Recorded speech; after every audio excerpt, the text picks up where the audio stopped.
Anything that you remember, maybe in hindsight, going into the Duke game that wasn't right, that you realized after the fact, going into this year, that you should try to say, let's not make that mistake again? I don't think it was quite us. They were really, Duke, they deserved to win by 50 the way the game played.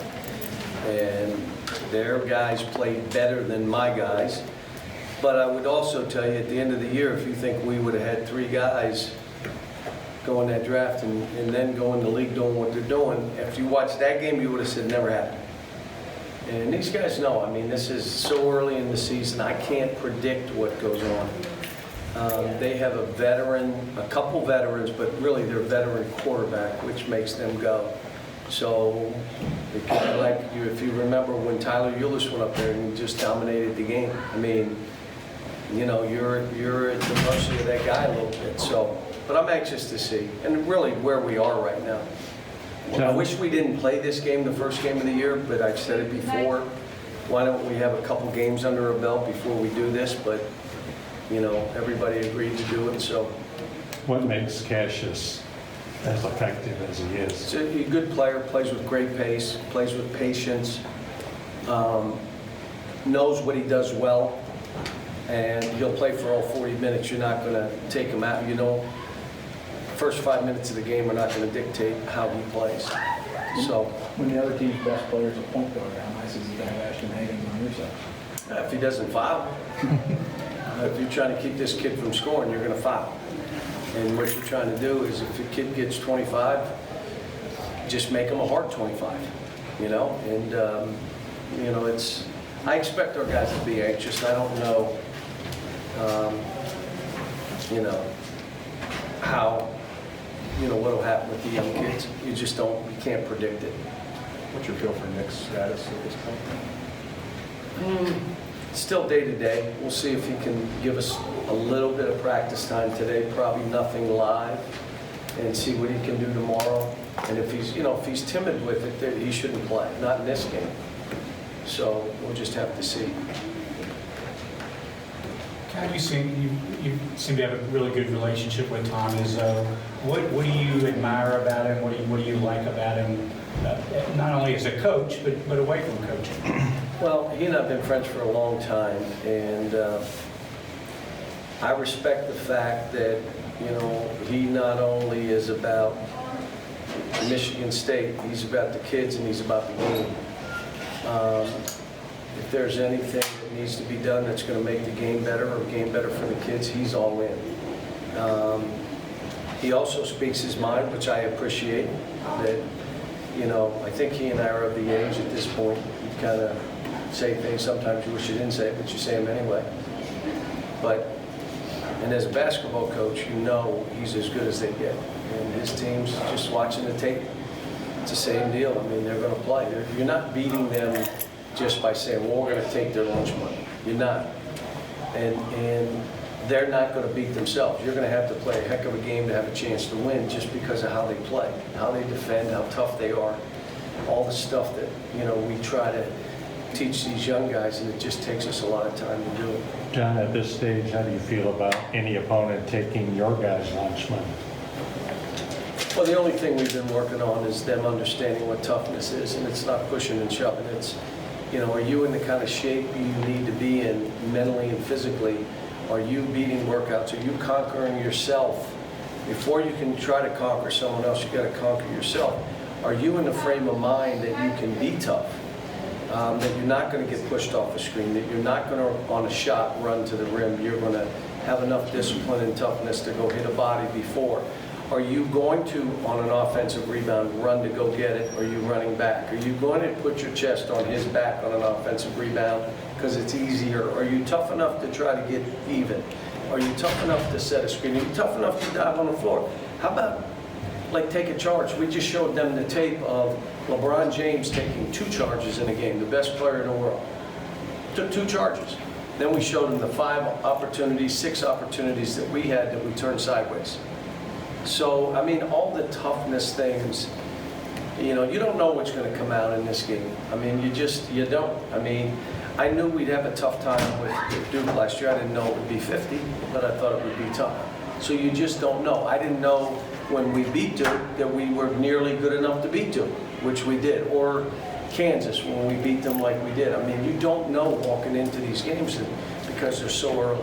Kevin, you tried a couple of different lineups and a lot of combinations in those exhibition games. Did you come out of that with a feel for what might work best? At some point, I'd like to put those three guards in together. You guys know I've done that in the past, and we've become pretty good teams. But, you know, again, you know, Khalil played way better. Keon's playing pretty good, so we need to, you know, keep giving those guys opportunities. And the only thing I told these guys today, if someone really has it going, you may get less minutes because he's playing so well. And you got to accept that. But the flip side is when you're playing that well, you're going to get those minutes and he gets less. Just how this stuff works. So, you know, this will be another one that they've got to understand that, you know, you got to get in there and fight and perform. And look, at the end of the day, I said, if you go in this game and your whole mindset is wait till they see me try to get 30, I know what will happen. I've been there and seen it. But if you come in the game to say, I want everybody to know how hard I play and how well I play defensively, that I'm a tough rebounder and I run that floor every time, those are things that don't take skill. It's effort and toughness. Do those things, and then your offense happens. But these are all young guys. I mean, they're used to, like, they're judged on points. I mean, the newspapers put their high school, how many points they scored in the state, who scored the most points in Tuesday's games. Forget about who played best. So it's how they kind of grow up with this stuff. Cal, to that end, do you look at the first 5 minutes of what Nate did the other night? Draws within 3 fouls, boxing guys out, looking for somebody to hit every ball that goes up. As sort of the example of what you're asking for from these guys. But he also, there were 4 or 5 balls he needed to get that I said, you have to get those balls. I mean, they went to him and he didn't bring them in, or someone jerked him out of his hands. And I just said, look, you know, for us to do anything with you, you have to be able to get balls. You got, you know, because then I told the guards you're going to have to go get some balls. But you know, look, I told them the pressure is on us to prepare. That's what it is. That was my message.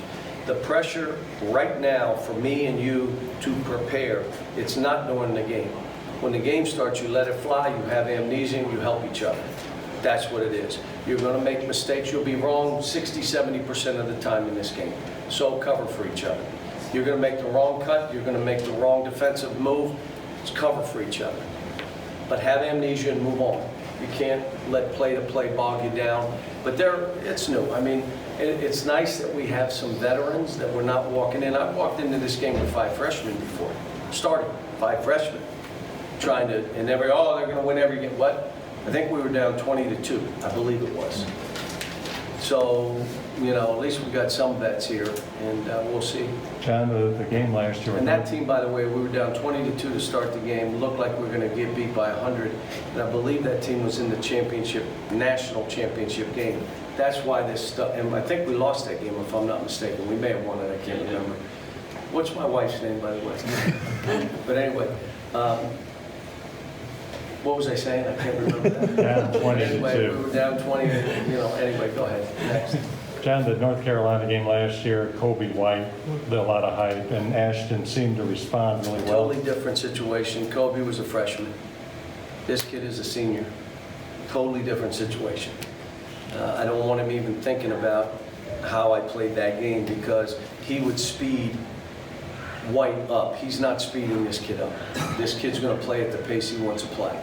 Now, he'll play fast, but only because he wants to play fast. And when he wants to play slow, he's going to play slow. So it's a different deal. It is more, I got to make this difficult.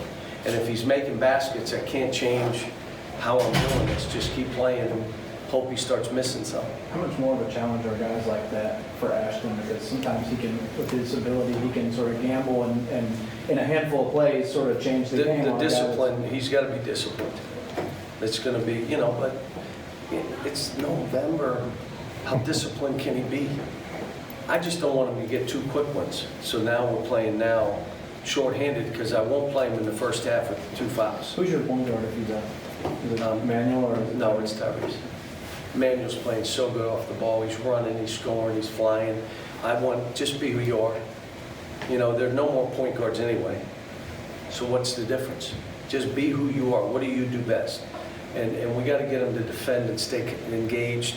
He's good until there's about 10 seconds left in the clock, and then he'll turn his head, and all of a sudden it's like, what, you did great for 20 seconds, finish it out. But he's another one. He's a veteran. If we all would run like he runs, this would be as fast a team as I've ever coached, because he's that fast. And our guards, both Tyrese and Ashton, will fly and throw it ahead. You just got to run. They can't out. Like, we have times where a point guard's out running our wings, unless it's a manual. Like, he's flying. What do you think when EJ plays in those 2 exhibition games, or what do you need him to go one? He's just got to get better. I mean, I've had so many players go through, you know, I'm going to be able to do this way, and then you figure out, you know, great, learn them in those kind of settings that, you know, got to get in better shape. Until you do that, until you conquer yourself with some different areas, it's hard to change anything else. Think about rebounding and blocking shots and nothing else. Just do those 2 things. And then all of a sudden you start changing. But it's hard to accept that until you get in and you don't really do the things you're capable of doing, and then you're all ears, talk to me. But PJ went through this, if you remember, especially his first year. Oh my gosh, his first year? Do you remember he lost 17 pounds in like January? Like over a 30, 40-day period, he lost all that weight, and then he started playing. These kids all go through this stuff. John, this doubleheader Tuesday, how good of a promotional tool is that for the sport? Make a big splash. Not as good as August, playing in August would be. If we had 2 weeks in August where we televise games and exhibition games, and you play good opponents, we play Michigan State in an exhibition game, it'd be televised. And everybody in the country could play 2 games, 3 games, whatever it is, 4 or 5 practice days, kind of like spring football. And you do it in August. That is the best way to promote, during a dead month, promote college basketball. And you do it late July, early August, when you have a chance to really have people see your teams. And I even said you could have double headers, triple headers, you can do whatever you want. But I think it's what we need to do, and it's, again, something I've been talking about for 7 years, 8 years, 6 years, and we got it. We're the NBA Summer League, the 3-on-3 stuff, the $1 million, is it $2 million now? $2 million game. I mean, that's all in a segment that should be college basketball for those couple weeks. And no, it's not money, it's not taking them out of school, it is, here's why we're doing this. And most of us are practicing our teams in the summer, and then it eliminates this European stuff where people are going, you know, we're all taking foreign tours because it's educational.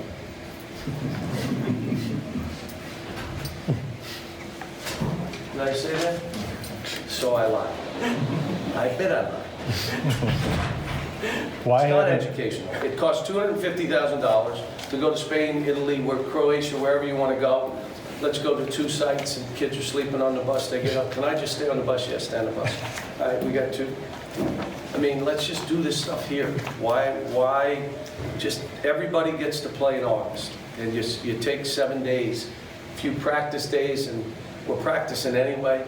How about this? Take 1 day a week off up until that point, and you don't add any time. It's the same amount of time. If you're playing games, television, do you think the SEC network would like content in August? How about that? You think all these other networks, the ACC, the Big Ten, the Pac-12, whatever has, ESPN, they all would like content. It wouldn't be just us playing, you're telling the whole league. So now you got another 50 games, 60 games. Why aren't You guys don't know all about the museums in the Bahamas?